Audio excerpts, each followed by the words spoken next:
Mavis is a diesel engine who works for the quarry company, shunting trucks and their sidings. She has 6 small wheels hidden by side plates just like Toby's. Mavis is young and full of her own ideas. She loves rearranging things too, and began putting Toby's trucks in different places every day. This made Toby cross. "Trucks," he grumbled, "should be where you want them, when you want them." "Fiddlesticks," said Mavis, and flounced away. At last, Toby lost patience. "I can't waste time playing hunt the trucks with you. Take them yourself." Mavis was pleased. Taking trucks made her feel important. At the station, Diesel oiled up to her. "Toby's an old fusspot," she complained. Diesel sensed trouble and was delighted. "Toby says only steam engines can manage trucks," continued Mavis. "How absurd. Depend upon it, Mavis. Anything steam engines can do, we diesels can do better." Diesel knew nothing about trucks, but Mavis didn't realise this.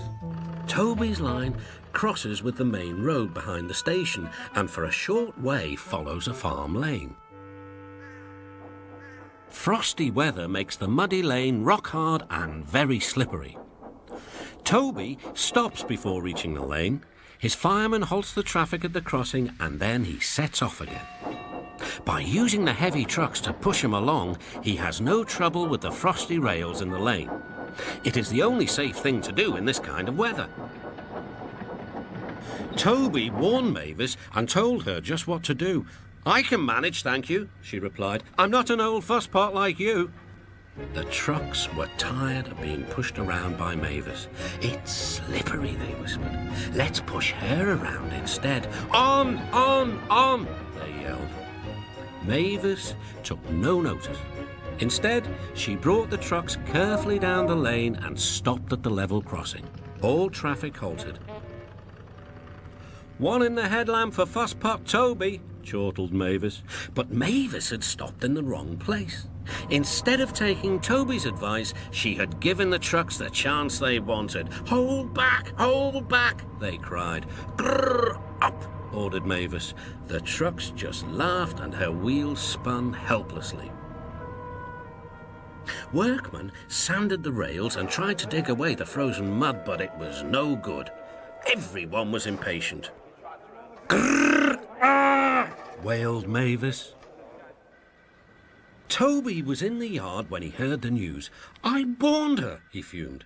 "She's young yet," soothed his driver, "and—" "She can manage her trucks herself," interrupted Toby. "They're your trucks, really," his driver replied. "Mavis is supposed to stay at the quarry if the Fat Controller finds out." Yes," said Toby thoughtfully.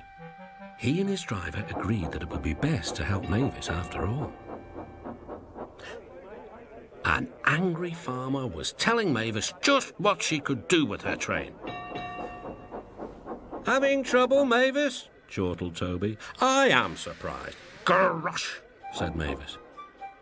With much puffing and wheel slip, Toby pushed Mavis and the trucks back.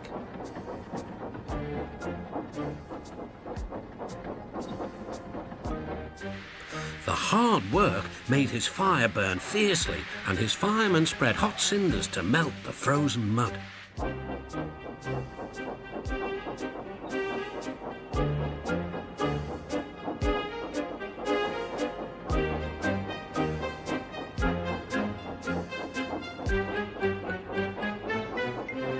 At last they had finished.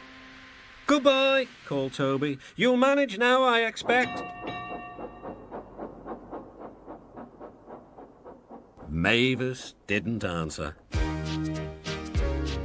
She took the trucks to the sheds and scuttled home to the quarry as quickly as she could.